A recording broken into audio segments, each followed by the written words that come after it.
Welcome to Bendigo.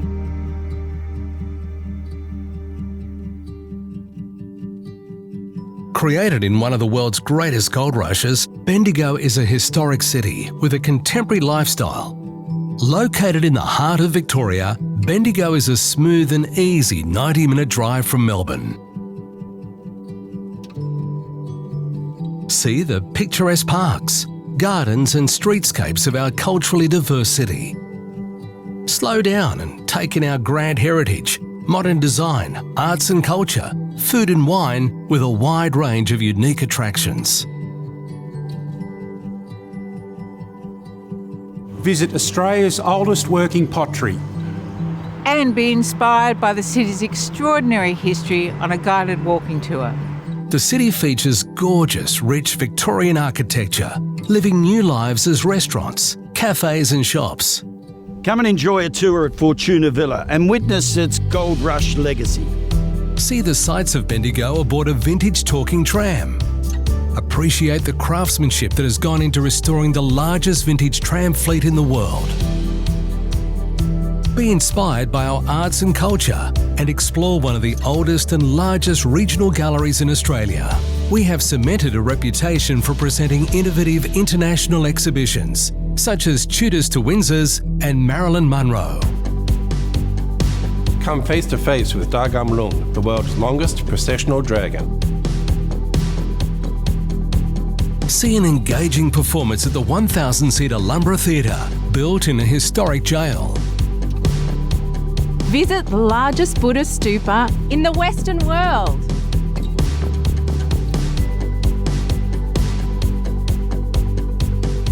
Take part in our iconic annual events, Bendigo Blues and Roots Music Festival and Bendigo Uncorked Week.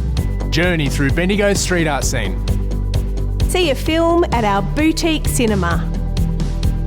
Indulge yourself in the vibrant mixture of Bendigo's eateries and award-winning restaurants. Taste the food and beverages of Australia's UNESCO City of Gastronomy. Our local food scene features regional produce straight from the farm. Enjoy crafty cocktails, local brews and boutique wines made in Bendigo and Heathcote. Discover our scenic biking and walking trails. Forged over a century ago by Victoria's rail pioneers, the O'Keefe Rail Trail takes you on a journey through majestic native forests, rich farmland and picturesque waterways. Today is our third session of the Unseen series brought to you by the Bendigo Wine Growers. This is our digital version of Heritage Uncorked. My name's Kath Belitho and we're here in this beautiful museum and we're going to have a look at some stunning wines. Joining us today, I have the panel of winemakers here. We have David Lawson from Black Wallaby Wines, who's showing us his 2017 Albino, which is a Viognier Marsanne. Paul Greblow from Sandhurst Ridge, welcome. From Sandhurst Ridge Winery, 2017 Nebbiolo. And Ken Gilchrist from GilGraves with a 2019 Field Blend. Before we kick off, we're going to watch an introductory video about Black Wallaby Wines, and then we're going to have a bit of a chat to Dave, the winemaker. Black Wallaby is a newer label to the Bendigo region. Have a taste now while you watch, and we'll come back and chat in just a moment. G'day, my name's David Lawson from Black Wallaby Wines. I've been making wine here for our family business for the last 5 years. My parents set up this vineyard back in 1997 with the first block of Shiraz, and currently we're standing in the block of Shiraz which was planted in 2004. We have been making exceptional wines from this property for many years, and the fruit has gone to many great bottles of wine. Currently, this vineyard here, as you can see, the shoots are a couple of foot in length at the moment.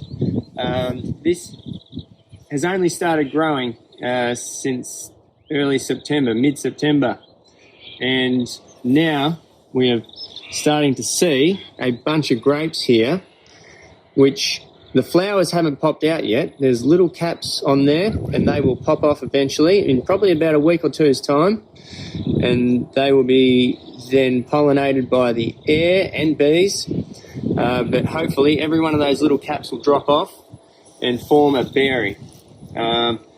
Each berry will be just a little under a gram, and a bunch will be hopefully about 120 grams for a bunch. And at this time of the year, a lot of the things that we're doing is taking these shoots off the trunk here. So just snapping them off, because that is unwanted growth. And we're trying to push that growth into better areas. Also, we'll be taking off a few little shoots in here that don't have any fruit on them and are just not expending that. We want that energy to go into the fruit. So we're just tidying up the vineyard at the moment. And if you want exceptional fruit, you need to help it out a lot. We are more of a sustainable farm here, organic sort of farm. So we've got, at the moment, you can probably see here down in the mid-row, we've got some beautiful clover, just natural grasses under vine, and we don't do any herbiciding under vine. The row over here next door, every second row we'll be putting in some lucerne. That's a project that we'll be looking forward to in the coming couple of weeks, getting some lucerne in the ground, and then that will be acting as some nitrogen source and also a nice bit of mulching. We're going to have a chat to Dave now about his wine. He was the same winemaker that you did see in that video, but he seems to be a little trimmer around the face now. Freshened up a little, Kath, for Welcome, the event. Dave. Thank you. So please tell us about the wine that we're drinking. So today we are tasting our Black Wallaby Albino. This is a Viognier Marsanne. Typically, Viognier Marsanne would be from the northern part of the Rhone Valley in France, but today we're tasting one from Bendigo. As you can see from the video, we are trying to create exceptional wine, and you can't make exceptional wine unless you've got exceptional fruit. So this wine here, everyone pick up your glass and have a taste, bit of a smell. So we're from Viognier, it's 70% Viognier, 30% Marsanne. So from the Viognier, you're sort of picking up more apricot, stone fruit, and the Marsanne's giving it that nice floral lift. Excellent. So with this wine style, what type of foods would you normally have with it to enjoy it? Generally, I'd be looking for a chicken dish, roast chicken, quite practical and easy to do, but also quite nice with fish because it's quite a lean style with good acidity and some nice minerality. Okay, great. What about you, Paul? What do you think? Would you have something in particular you'd like to eat with this? It's a very full wine. It's got tremendous flavour. Very interesting nose. Quite open. Yeah. Certainly fish. Chicken dishes, as you say. Absolutely. And white meats. I'd be quite happy to drink it on its own. Yeah, that's right. And it's probably a bit more of an afternoon entertaining wine as well. With this particular wine, why do you call it Albino? This is our famous shy wallaby that we don't see very often down the river, along the banks of the Loddon River. This is a white wallaby that we have, and as the namesake goes, it's not a varietal that you see on the label, but it's on the back label. But we can then alter this varieties depending on the years and what we're able to produce. So. Was there a particular reason that you chose to grow these particular varieties? Well, our region is quite similar to the northern part of the Rhone Valley, similar climates, but it is a typical wine that or Viognier for sure, is a variety that is found widely around this area in Bendigo. Oh, fantastic. So, like many vineyards in this region, it's a family affair. So tell me, who else is working with you and how did you end up where you are? So my parents planted the vineyard in 1997 and that was 23 years ago. So I was just a young boy setting up the vineyard alongside Dad, which was an amazing experience, and that's how I've become involved with the wine industry. And I guess I started growing grapevines, and that's where it really all begins for the finished product on the table that you see now. Dave, I know that you've worked around the world learning your craft. What is it about Bendigo that brought you back to invest, I guess, your time and your family in being here to make your wine in this region? Yeah, that's right. I guess I have travelled around a lot in my time, and coming back to Bendigo, the family vineyard, where my dad set up the vineyard, it was just a great opportunity for me to come back and fulfil that potential for myself and for my family. One of your favourite varieties is Chenin Blanc, and particularly from South Africa. That's right, yes. What is it about that wine that you really enjoy? Chenin Blanc is a very versatile variety, and I find it goes well in several different climates, but it's typically better in our region, but there's not much of it here in the Bendigo region. It would be very good to put some in the ground, but I think a Chenin Blanc in this reasonably warm climate would deliver a wine that demonstrates a lot of honey characteristics and honeysuckle. It's quite a nice wine, but you can find them as a dry style or a semi-sweet or even a dessert wine, so they're very flexible. Okay, fantastic. What other varieties do you grow? We mainly grow Shiraz. That is our predominant variety, and we've just recently put in some Sangiovese a few years ago. Yep. And with the Sangiovese, is that, again, you're wanting to play with just some different varieties that are non-traditional? That's right, yeah. Just playing with a variety that would suit our climate, once again. And it's going to be just a small little bottling for our daughter, Sylvie. It's going to be called Sylvie Sangiovese, which we've named most of our wines after our family. So we've got Ruby Sue Rosé and Madeline Sparkling. Excellent. And this one happened to be the Wallaby. The Albino, yeah, Shy Wallaby. Excellent, thank you. Thank you. Ken, are you enjoying this wine? I love it. I think it's a wine which you can drink at any time. I mean, it would just be a great, as Dave said, a great afternoon wine after work. You know, you go to a pub or cafe, licensed cafe, and it's just a beautiful white wine. It's really well balanced. You've done a really great job. Thanks, Ken. Yes, David. Dave, is there much left of this variety, this particular vintage? This is particularly running out fast, actually. We've probably got maybe 15 boxes left, I'd say. So, thank goodness you're going to tell us how we can buy it at the end of the. That's right. Session. If you're enjoying it, then there's a way to get your hands on some. Excellent. So next we're going to have a little look at Sandhurst Ridge wines. So have a look at behind the scenes with Paul. Sandhurst Ridge was founded by four of the Greblow brothers, Paul, George, Silvano and John.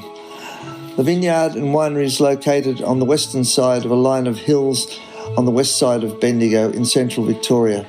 It's a long way from the vineyards of our forefathers in northern Italy, but when we planted the first Shiraz and Cabernet here in 1989, we had no doubt that the conditions were perfect for growing rich fruit, which could be crafted into wines with intense flavour and very fine tannins.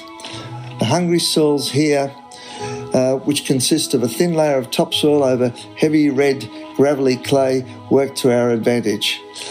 Prior to planting, we embarked on a massive soil preparation program which included the introduction of large quantities of organic material, composts and mulches. Our intentions was to have a deep-rooted vineyard which would survive and bear fruit in periods of drought.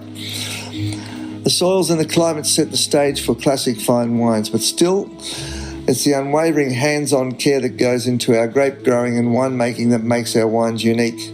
Every year, the growing season begins with each vine being meticulously hand-pruned. From bud burst right through to hand-picking the fruit, careful attention is given to all aspects of viticulture. Our wines are fermented in small open vats, the musts are hand-plunged, and at the end of primary fermentation, basket-pressed. The wines invariably spend 15 to 18 months maturing in oak barriques where they are traditionally fined and then are only minimally filtered and bottling to retain their full flavour. Our philosophy is that the creation of a great wine, like great food, requires unwavering care and attention. People who love and appreciate good, wholesome products made with pride, care and devotion are people who will also love our wines.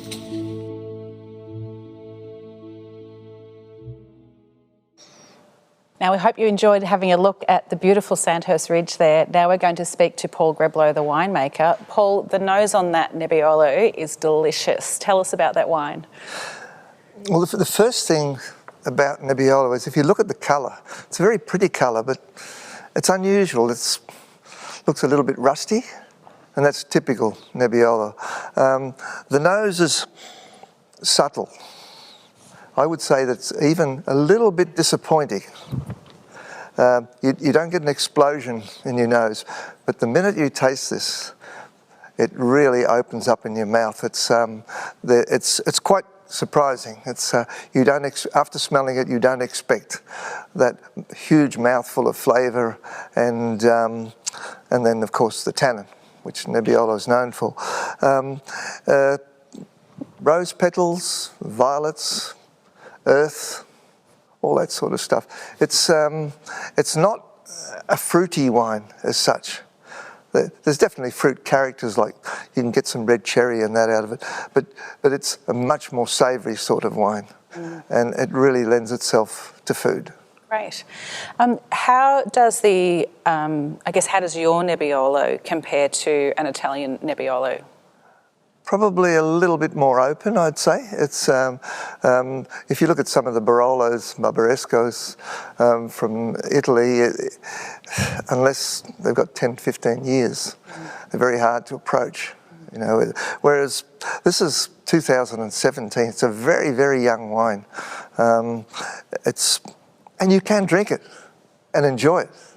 And I think that's got a lot to do with our very generous climate here in Australia. That, you know, it's a variety that takes a long time to from bud burst through to harvest, about 7 months. So the Bendigo region in particular is becoming more and more popular for Mediterranean grape varieties. What are some of the others that we can find in the region that some of the other growers are now putting in? Well, Sangiovese, as David mentioned, and Tempranillo, Barbera. I think that we've locked ourselves in for so many years to Shiraz and Cabernet that we forgot that there are so many other varieties out there that are worth exploring. And I think once people started travelling and started drinking European wines, they discovered that there was an enormous amount of varieties out there that, you know, you really couldn't afford to pass by. I mean, there's such good wines, you know. They're interesting wines. I'm not saying that Shiraz or Cabernet aren't interesting wines. Our Shiraz and Cabernets are absolutely lovely, fruity wines that are so enjoyable to drink, just like that Albino on their own. But in the wonderful world of wine, it's good to be able to explore and taste all sorts of different varietals. And so what year did you put the Nebbiolo vines in? In 2004. Okay, and was there a particular reason that you decided you were going to do that?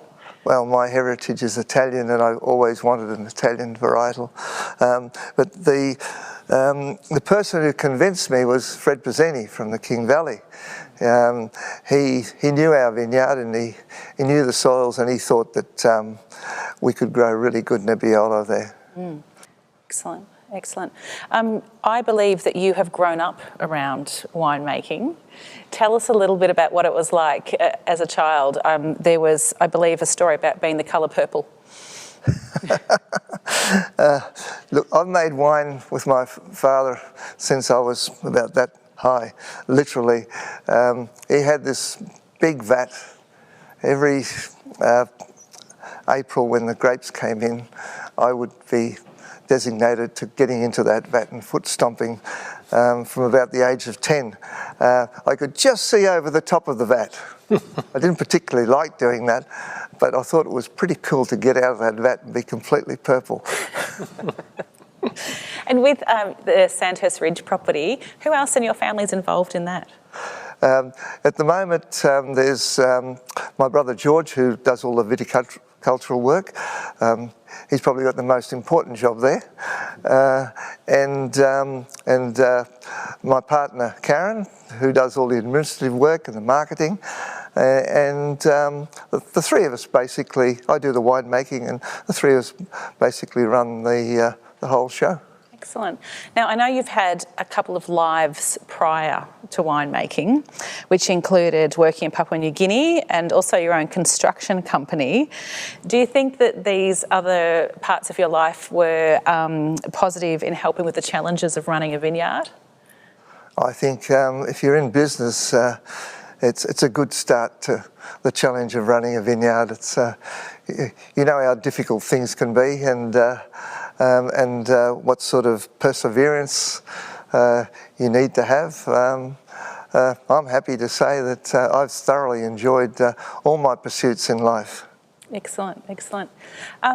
So, Dave, as a winemaker, drinking this wine here, is there anything that you're recognising in it that's particularly obvious for the Bendigo region? I'm finding it very quite attractive, with some nice dark chocolate and some graphite, which is quite interesting, which is probably a demonstration of the soil types there. Okay. Just really quite a nice wine, really pleasant to drink. Well done. Yeah. And is that something, Paul, that's typical each year when you make each vintage for this particular wine? It's pretty consistent from year to year. Some years the tannins are probably a lot firmer.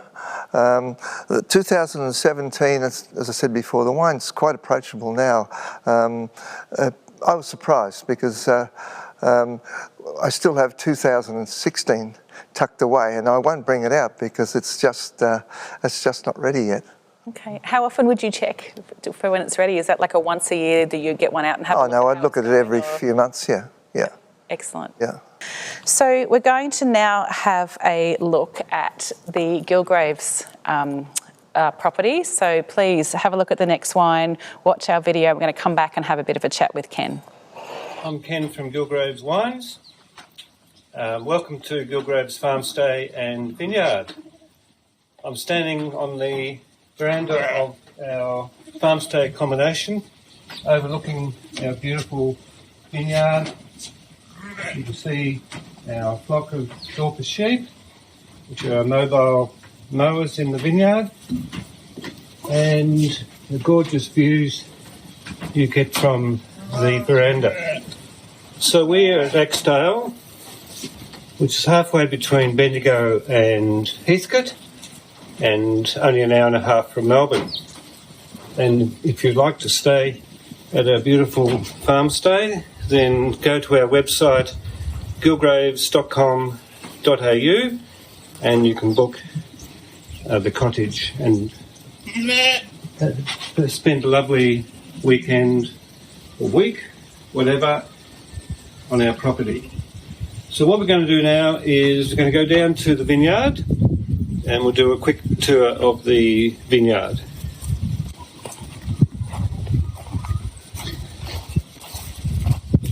Hi, here we are in the vineyard.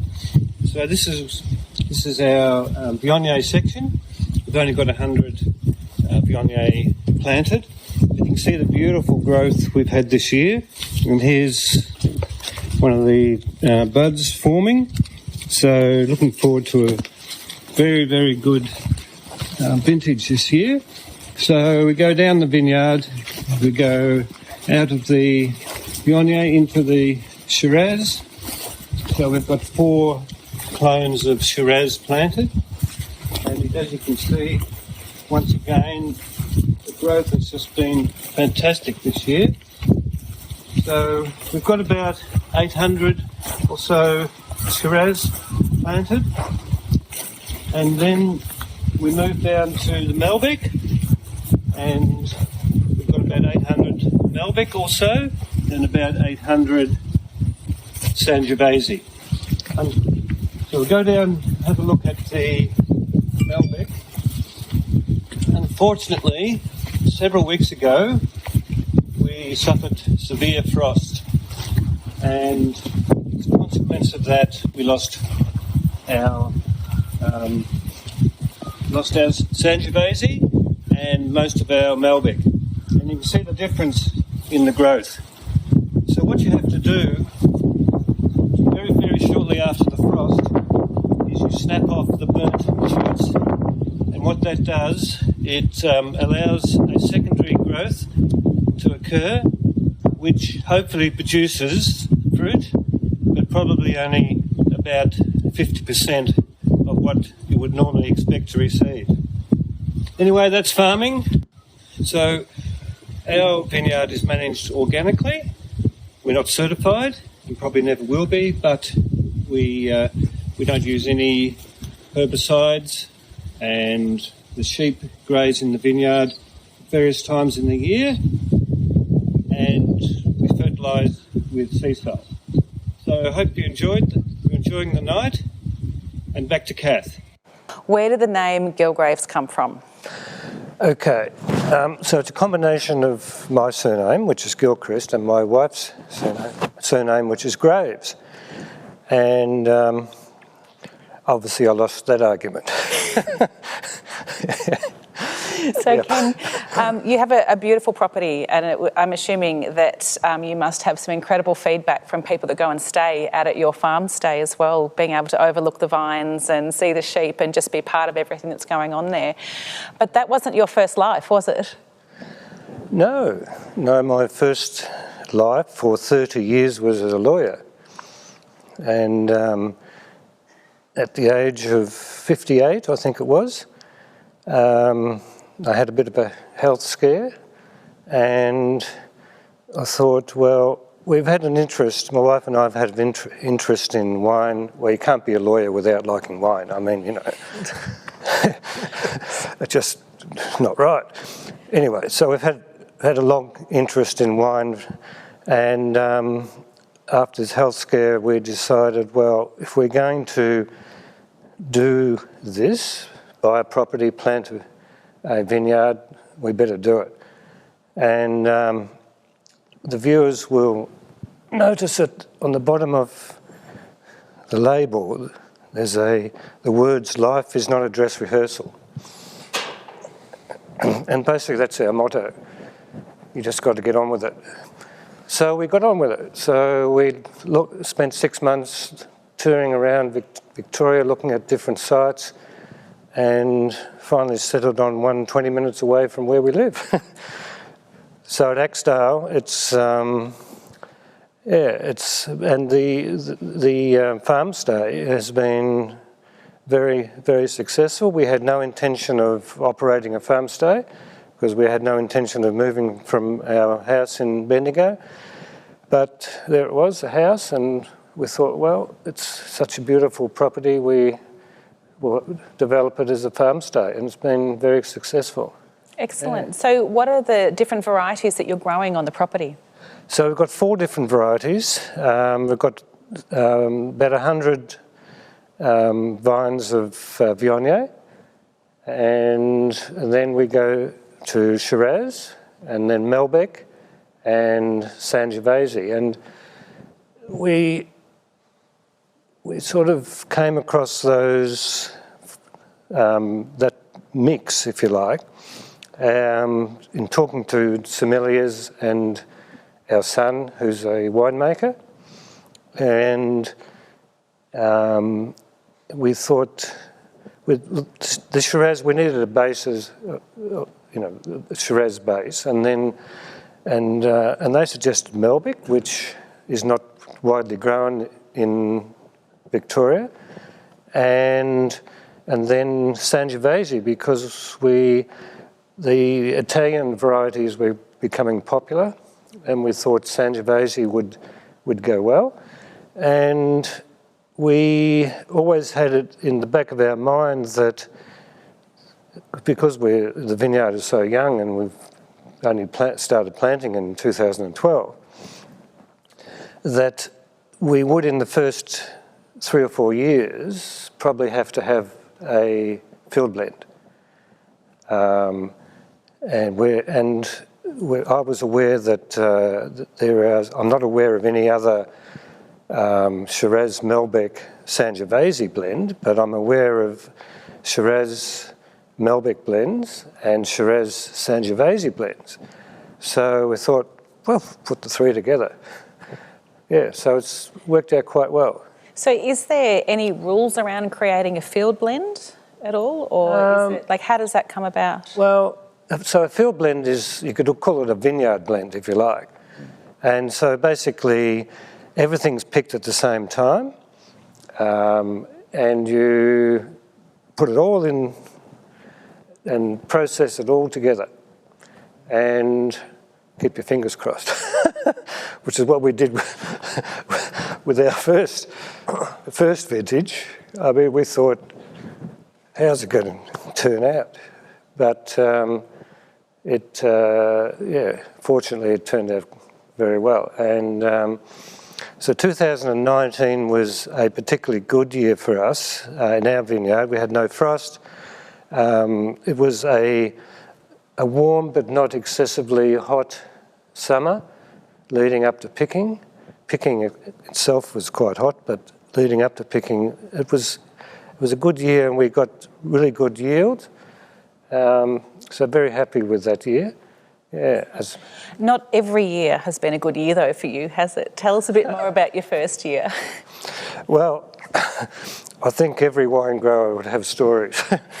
So when we decided to plant the vineyard in 2012, we thought, well, we'll just start off with 500 vines. So we got 500 Shiraz vines from a nursery up Riverina way, and we popped those in, and then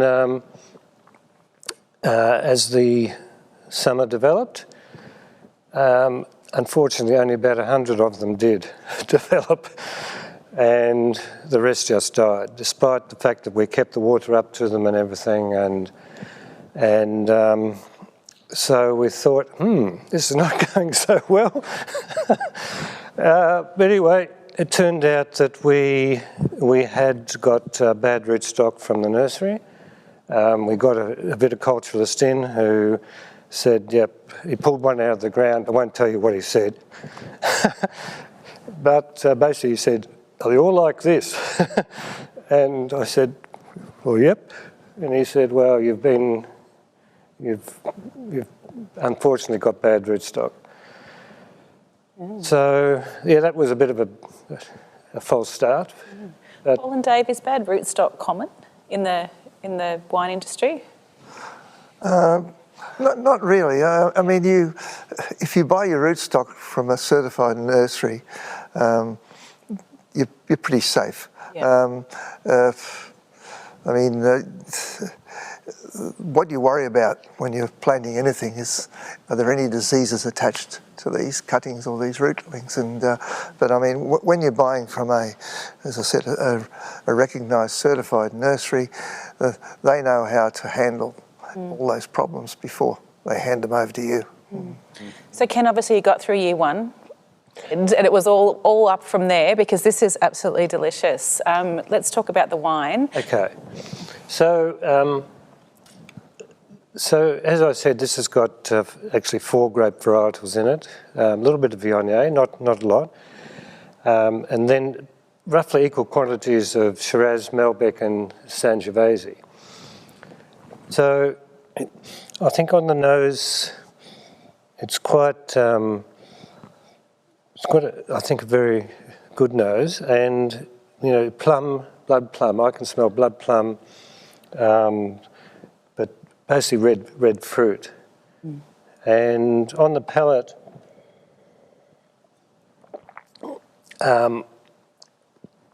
it's always, I think, well, it's difficult for me to be objective about my own wine. So what I generally do is seek opinions from people who've been in the industry a lot longer than I have, and see what they say about this wine. And generally what they say is it's got good acidity,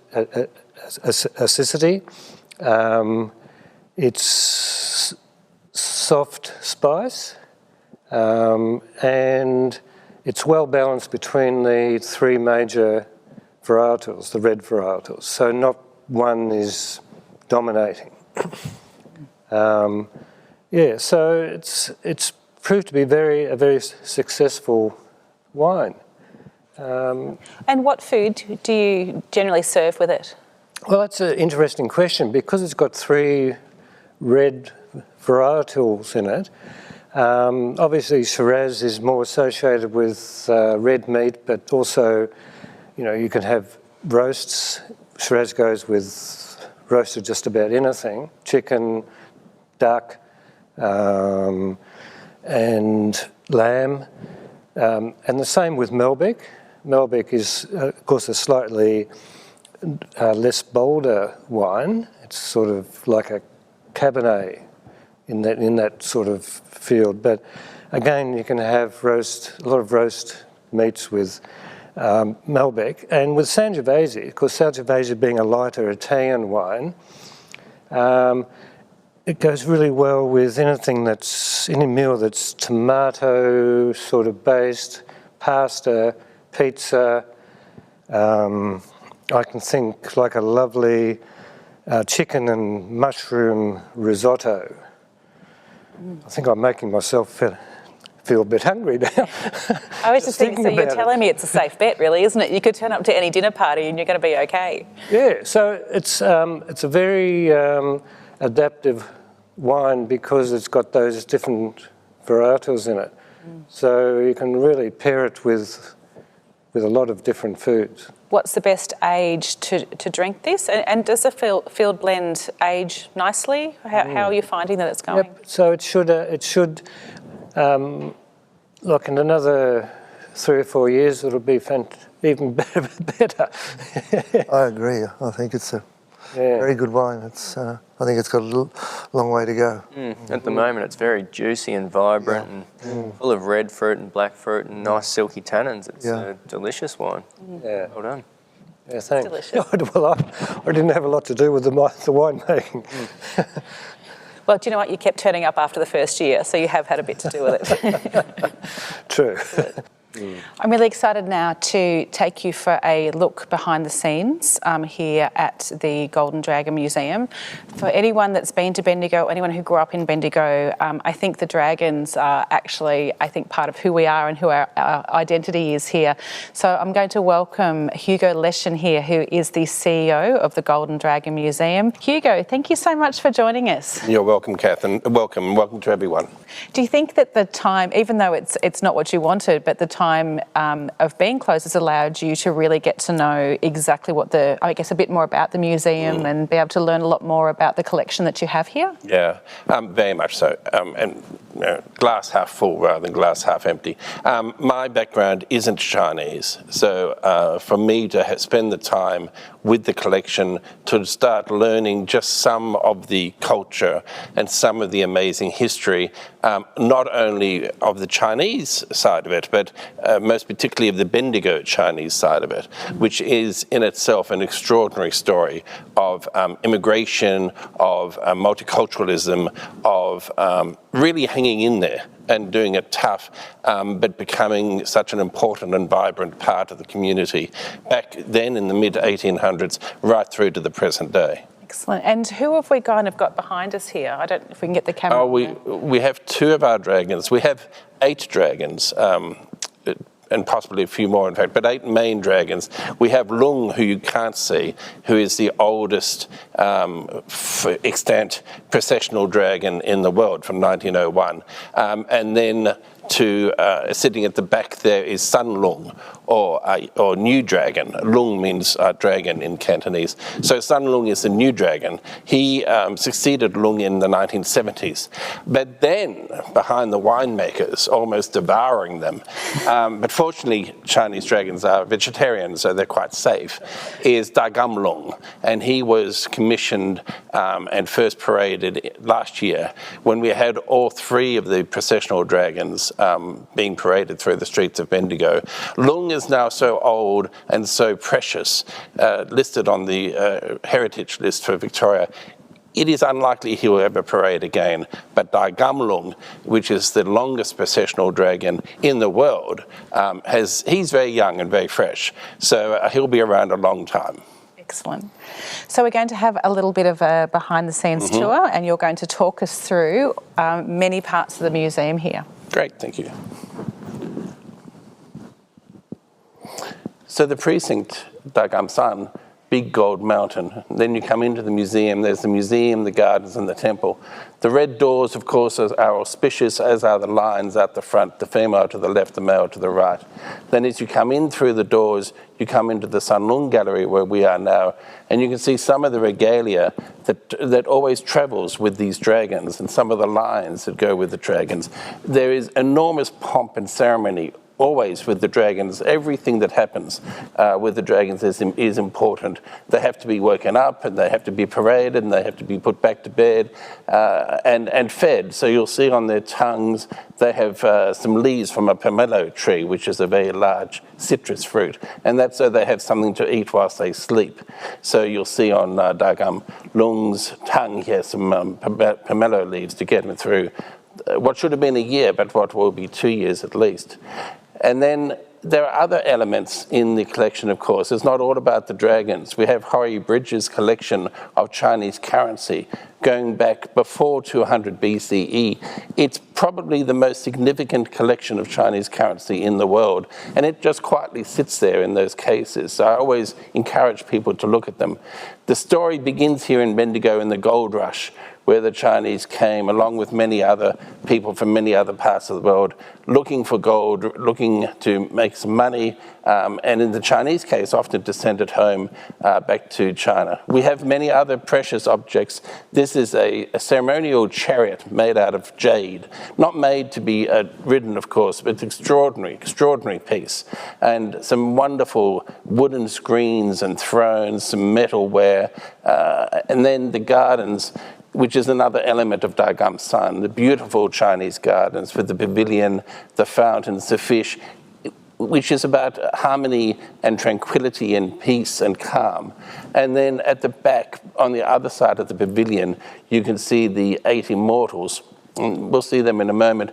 So we have fashion parades here, we have wine tastings when we can do functions. So these are the 8 immortals that tell some of the stories, some of the history of China that is so important to their culture, each one representing a different feature, each one telling a different story. So the gardens are a very popular feature with the fish, where people come and feed the fish. We've had a number of calls during the closures to make sure that we remember to feed the fish, and we've done that, and I can assure you the fish are in fine form, and looking forward to people coming to visit just as quickly as we can reopen. And then very special, I think, is the other element at Dagamsan, which is the temple to the Goddess of Mercy. It's tucked away, and it is an operating temple, but it is open to the public, and she particularly looks after families, particularly mothers and children. And there are beautiful paintings in the garden depicting mercy in all her different forms and telling the story of this wonderful God. Thank you, Hugo. Do you think that is there anything that is unseen as part of the collection that you're particularly excited about, that perhaps people wouldn't know that you have here? I think the depth of the collection. We have, for example, it's very standard in museums that something like 95% of your collection is not on display at any one time. In our case, some of what you don't see a lot of is the textiles. We have quite astonishing textiles. I don't know if folk can see behind you a wonderful jacket from the late 19th century that has in fact been worn but is still in incredible conditions. So we have, for example, Kath, over 300 pairs of shoes, and I'm toying with the idea of doing a touring shoe exhibition from very casual workers' shoes through to very fancy formal court shoes. So there are those sort of treasures. So we have magnificent dragons right down to very humble shoes. Fantastic. And what are the future plans for the museum? This building opened in 1991, and whilst it has a magnificent collection, the building itself is now quite aged and increasingly not really up to standards of a contemporary museum. So we want to redevelop the museum, and we want to do that over the next 2 or 3 or 4 years, and really make a building, make a home that is fitting for this quite extraordinary collection. Fantastic. Thank you so much, Hugo, for taking us on that tour. It was fascinating to see everything, and it really is an absolutely beautiful and stunning collection here. So if you have time when you come to Bendigo to visit the Golden Dragon Museum, come and see Hugo. Thank you. And I think that everybody will be overwhelmed by, you know, the treasures that are actually here. I remember someone telling me a few years ago that it was the largest collection of artefacts outside of mainland China. I'm not entirely sure if that's true, but of its type. Of its type. Most certainly of its type. So and incredibly certainly impressive. the most important collection of dragons and their regalia anywhere in the world. Beautiful. Thank you so much for joining us. You're welcome. So now we are going to go back to our winemakers. In the meantime, we're going to get each one of them to tell you how you can buy their wine.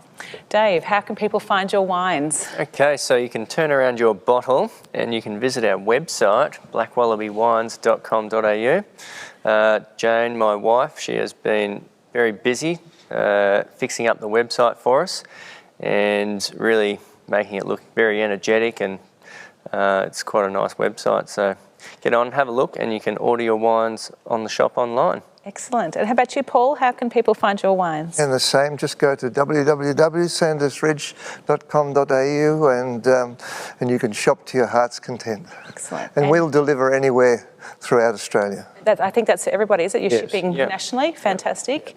Ken, how can people find your wines? Yes, so online it's www.GilGraves.com.au, and if you live in Bendigo or close by, there's a little wine shop called the Hop Supply Company, which is in Macrae Street opposite TAFE, which has all our wines.